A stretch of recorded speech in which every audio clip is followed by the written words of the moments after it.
سنا جائے، میرے مسائل کو حل کیا جائے، وہ میجورٹیرین فارم آف ڈیموکریسی سے گھٹن محسوس کر رہا ہے، کیونکہ ہمارے ملک کی ڈیموکریسی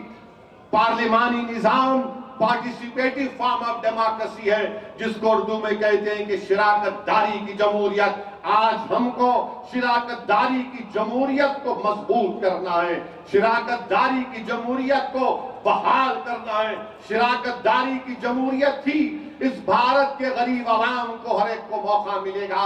اگر یہ میجورٹیرین فارم آف جمہوریت چلتے رہے گی تو یاد رکھو میری اس بات کو آپ، اس ملک کے مجاہدین آزادی نے جو اس ملک کے لیے خواب دیکھا تھا، ہم ان خوابوں کو پورا نہیں کر پائیں گے۔ میرے عزیز دوستوں اور بزرگوں، مجلس اتحاد المسلمین کو اللہ کا بہت بڑا کرم اور فضل رہا کہ الحمدللہ مجلس اتحاد المسلمین نے کامیابیاں حاصل کی تعلیم کے میدان میں۔ مجلس اتحاد المسلمین نے ایوان اسمبلی ہو، ایوان پارلیمان ہو، مجلس اتحاد المسلمین کے اراکین بے باکی کے ساتھ